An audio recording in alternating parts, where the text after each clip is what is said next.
Second day. As I was meditating on the sin of the angels and their immediate punishment, I asked Jesus why the angels had been punished as soon as they had sinned. I heard a voice, because of their profound knowledge of God. No person on earth, even though a great saint, has such knowledge of God as an angel has. Nevertheless, to me who am so miserable, you have shown your mercy, O God, and this time and time again. You carry me in the bosom of your mercy, and forgive me every time that I ask your forgiveness with a contrite heart. Profound silence engulfs my soul. Not a single cloud hides the sun from me. I lay myself entirely open to its rays, that his love may effect a complete transformation in me. I want to come out of this retreat a saint, and this in spite of everything, that is to say, in spite of my wretchedness, I want to become a saint, and I trust that God's mercy can make a saint even out of such misery as I am, because I am utterly in goodwill. In spite of all my defeats, I want to go on fighting like a holy soul, and to comport myself like a holy soul.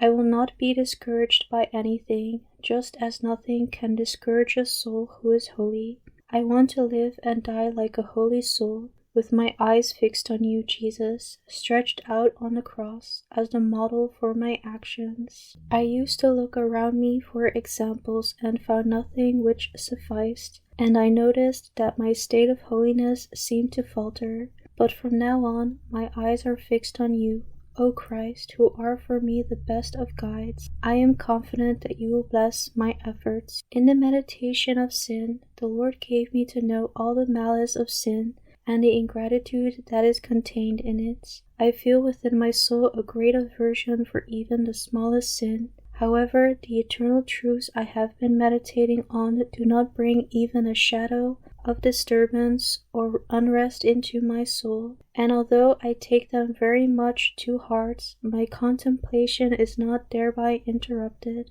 In this contemplation, it is not transports of the heart that I experience, but a depth of peace and a wonderful silence. Although my love is great, I experience an extraordinary equilibrium. Even receiving the Eucharist causes no feeling, but brings me to a depth of union where my love and God's love are fused together as one. Jesus has made known to me that I should pray for the sisters who are making the retreat. During prayer, I learned of the struggle that some are undergoing, and I redoubled my prayers. In this profound silence, I am better able to judge the condition of my soul. My soul is like clear water in which I can see everything, both my misery and the vastness of God's graces. And owing to this true knowledge of itself, my spirit is strengthened in deep humility. I expose my heart to the action of your grace like a crystal exposed to the rays of the sun. May your image be reflected in it, O my God, to the extent that it is possible to be reflected in the heart of a creature. Let your divinity radiate through me, O you who dwell in my soul.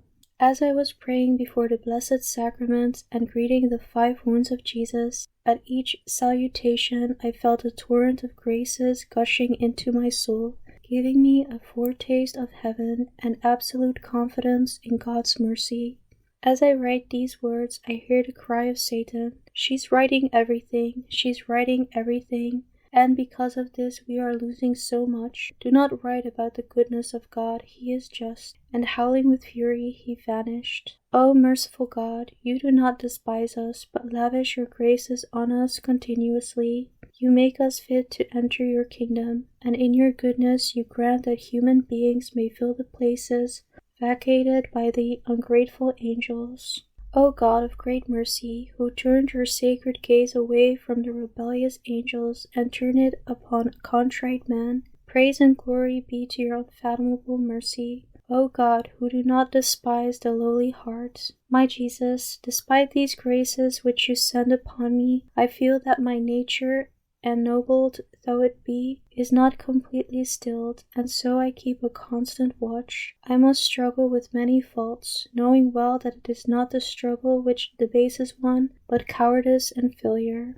When one's health is poor, there's much one has to bear, for when one is ill but not in bed, one is not considered to be ill. For many reasons, therefore, there are constant occasions for sacrifices, and sometimes big ones. I understand now that only in eternity will many things be revealed. But I also understand that if God demands a sacrifice, he does not withhold his grace, but gives it to the soul in abundance.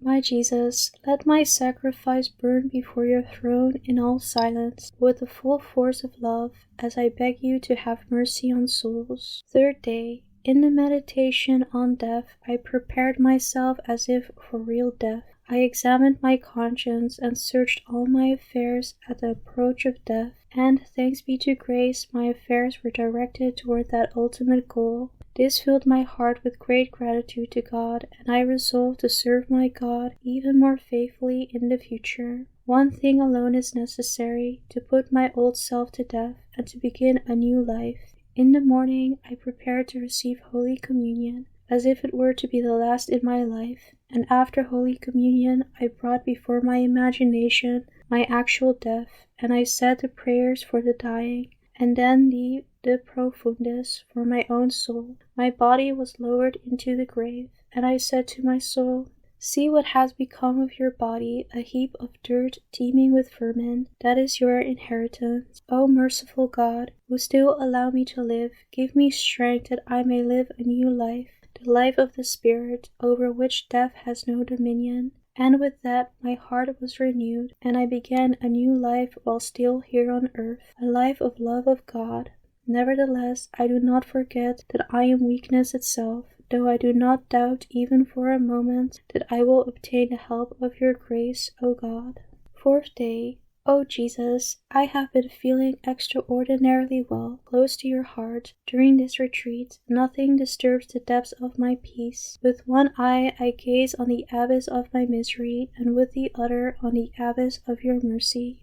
During Holy Mass, which was celebrated by Father Andreas, I saw the infant Jesus who, with hands outstretched towards us, was sitting in a chalice being used at Holy Mass. After gazing at me penetratingly, he spoke these words: "As you see me in this chalice, so I dwell in your hearts." Holy Confession.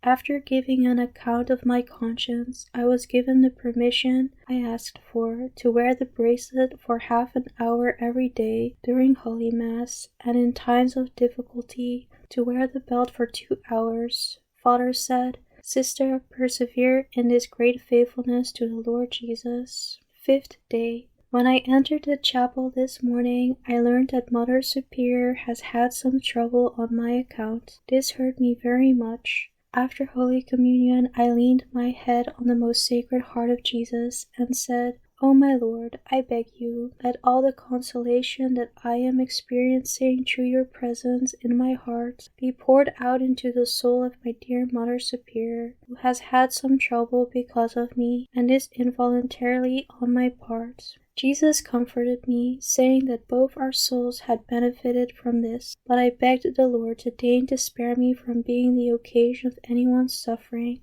as my heart could not bear this. O white host, you preserve my soul in whiteness. I fear the day when I might forsake you. You are the bread of angels, and thus also the bread of virgins. Jesus, my most perfect model, with my eyes fixed on you, I will go through life in your footsteps, adapting nature to grace, according to your most holy will, and your light which illumines my soul, trusting completely in your help. J.M.J.